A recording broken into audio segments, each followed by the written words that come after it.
Assalamualaikum warahmatullah. Assalamualaikum warahmatullah. Bismillahirrahmanirrahim.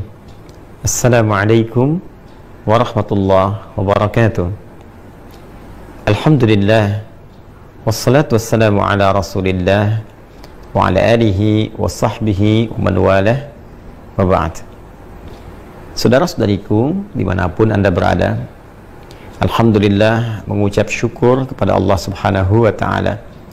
Kita semua insan beriman khususnya telah menyempurnakan rangkaian ibadah selama bulan Ramadan tahun 1443 Hijrah khususnya, bahkan telah menunaikan pula salat Idul Fitri dan berbahagia di hari raya yang tentunya akan mengumpulkan banyak memori baik di masa kini pun demikian untuk masa yang akan datang. Lebih dari itu, ada sesuatu yang sangat istimewa masih di rangkaian bulan Syawal. Bila hari pertamanya kita menunaikan salat Idul Fitri, bercengkrama dengan keluarga, membangun silaturahim yang erat, maka dari sejak hari keduanya sampai dengan akhir bulannya ada bentangan yang sangat istimewa yang hanya terdapat di bulan Syawal dan langsung informasinya diberitakan oleh Nabi sallallahu alaihi wasallam. Sahabat Abu Ayyub Al-Ansari menerima informasi penting dari Nabi sallallahu alaihi wasallam yang kelak informasi ini akan dicantumkan, dirangkum oleh Al-Imam Muslim dalam kitab sahih beliau nomor hadis 1164. Qala Rasulullah sallallahu alaihi wasallam. Informasi disampaikan oleh Al-Imam Muslim mengambil sanad riwayat yang tersambung pada sahabat mulia Abu Ayyub Al-Ansari radhiyallahu taala anhu.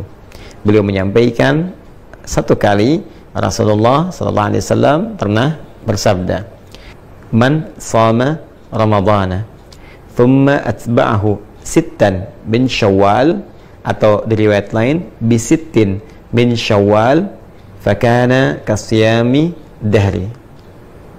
Siapapun insan beriman yang telah menyempurnakan puasa Ramadan, kemudian dia ikuti itu dengan menunaikan puasa 6 hari yang berlangsung di bulan Syawal, maka nilai puasa gabungan antara Ramadan yang sebulan itu plus 6 hari yang ditunaikan di bulan Syawal ini, digabungkan keduanya nilainya sama dengan puasa selama 1 tahun. Masya Allah, sebulan ditambah 6 hari itu punya nilai yang setara dengan 1 tahun. Ada 3 hal penting yang dapat diulas dari keterangan hadis ini. Yang pertama, Nabi Muhammad SAW memberikan apresiasi yang tinggi kepada setiap insan beriman yang telah menyempurnakan puasa Ramadan dengan memberikan satu tambahan 6 hari puasa lagi, yang dengan 6 hari ini nilai keseluruhannya menjadi puasa yang setara dengan 1 tahun penuh. Ini rumusnya bisa didapati dalam Quran surah ke-6 Al-An'am di ayat 160, ketika Allah subhanahu wa ta'ala memberikan keutamaan khusus, keistimewaan spesial untuk Rasulullah SAW yang diperintahkan untuk diviralkan kepada umatnya, bahwa man jaa bil hasanati falahu asyru amthaliha. Siapapun insan beriman yang mengerjakan satu perbuatan baik bernilai ibadah, maka di sisi Allah tertuliskan nilainya 10 kebaikan. Setiap satu pekerjaan mulia, satu ibadah, nilainya sama dengan 10 di sisi Allah subhanahu wa ta'ala. Jadi kalau ada yang menunaikan puasa Ramadan sempurna selama sebulan, maka dikalikan 10, singkatnya senilai dengan 10 bulan.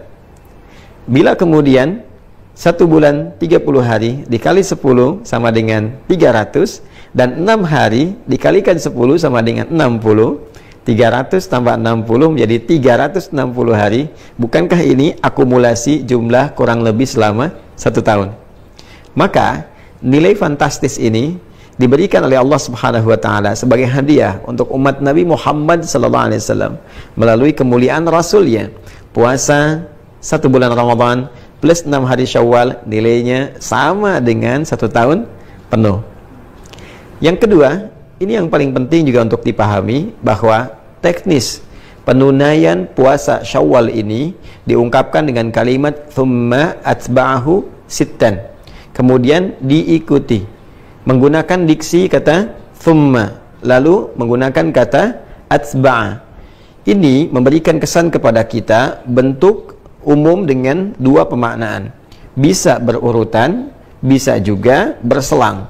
Karena kata thumma itu memberikan kesan jeda yang bisa berurutan secara langsung atau diselingi oleh satu kondisi, kegiatan atau peristiwa yang lain, tapi tetap diikutkan dalam frame yang sama. Artinya penunaian ibadah siam sunnah di bulan Syawal ini selama 6 hari itu bisa dilakukan dengan dua cara. Bisa berurutan, berangkai bersamaan, hari kedua, ketiga, keempat, kelima, keenam, ketujuh di bulan Syawal. Jadi sejak dimulai dari hari kedua boleh puasa. Kalau ingin langsung berurutan, ketiga, keempat, kelima, keenam, dan hari ketujuh, 6 hari. Jadi selesai kalau dikerjakan berurutan di hari yang ketujuh di bulan Syawal. Karena hari pertama haram hukumnya berpuasa.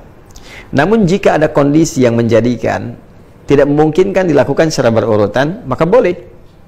Misal diselang dulu selama 1 hari, 2 hari, atau berdasar kondisi tertentu. Boleh jadi hari kedua masih ada pertemuan keluarga, masih banyak hidangan-hidangan yang dipersembahkan, kadang kunjungan ada makanannya. Maka sunnah yang terbaik adalah tidak berpuasa, karena sedang suasana bahagia, kemudian dijamu, dan sunnahnya kita membatalkan makan bersama. Itu yang didahulukan. Nanti ada jeda-jeda berikutnya yang boleh jadi kegiatannya lebih longgar, lapang, tidak ada jamuan-jamuan tertentu, maka bisa dilakukan, boleh, silahkan. Hari pertama misalnya kita tidak berpuasa, hari kedua kita mulai berpuasa, hari ketiga jeda misalnya, keempat jeda, kelima berpuasa. Yang penting ada bentangan waktu sebulan untuk ditempuh guna menyempurnakan 6 hari puasa Syawal ini. Yang ketiga, persoalan fikih yang juga tidak kalah penting. Bagaimana bila ada yang masih memiliki utang qadha? Biasanya kasus ini melekat kepada muslimah yang datang haidnya dalam masa Ramadan itu misalnya, yang kemudian menjadikan puasa Ramadannya mendapatkan kesempatan qadha, seperti dipesankan di Quran surah kedua Al-Baqarah ayat 184 itu. Maka jika bertemu qadha yang sifatnya wajib dengan yang Syawal yang sifatnya sunnah, adabnya didahulukan yang qadha.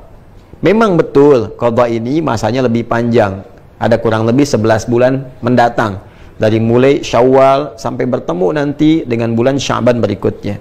Tapi penting diingat, kita tidak bisa menentukan kapan ajal itu akan tiba, kapan ajal datang. Karena itu daripada pulang kepada Allah membawa status berhutang, lebih baik selesaikan qadhanya. Kemudian setelah selesai qadha, baru kemudian kita memasuki puasa Syawal, menunaikan puasa Syawal dengan kadar waktu yang tersisa dan dilakukan ikhlas karena Allah Subhanahu wa taala. Bagaimana Ustadz kalau saya mengqadha dan tidak mendapati lagi sisa waktunya untuk Syawal? Maka tanamkan keinginan kuat untuk melakukannya. Dengan keinginan kuat itu, dengan harapan untuk bisa menunaikan, boleh jadi Allah berkenan memberikan pahala lebih dulu dengan niat yang ada, keinginan yang ada, sekalipun belum mendapati kesempatan untuk mengerjakannya. Ingat, kemuliaan dilihat oleh Allah Subhanahu wa taala pada kebeningan niat dan keadaan hatinya. La yu'akhidhukumullahu billagwi fi aymanikum walakin yu'akhidhukum bima kasabat qulubukum. Bahkan dalam kasus akan dinilai sebagai hukuman pun, kata Allah, Allah tidak akan menghukum dari canda yang keluar karena refleks pada perilaku kalian, tapi apa yang diniatkan dari canda itu, apa yang diniatkan dari perbuatan itu yang mendapatkan penilaian di sisi Allah Subhanahu wa taala. Boleh jadi walaupun tidak mendapati kesempatannya, tapi karena ada keinginan kuat, niat, harapan, dan ingin mengikuti tuntunan syariat, itu yang mendapatkan penilaian di sisi Allah Subhanahu wa taala. Saudara-saudariku, kesempatannya hanya di bulan Syawal, tidak ada di bulan yang lain.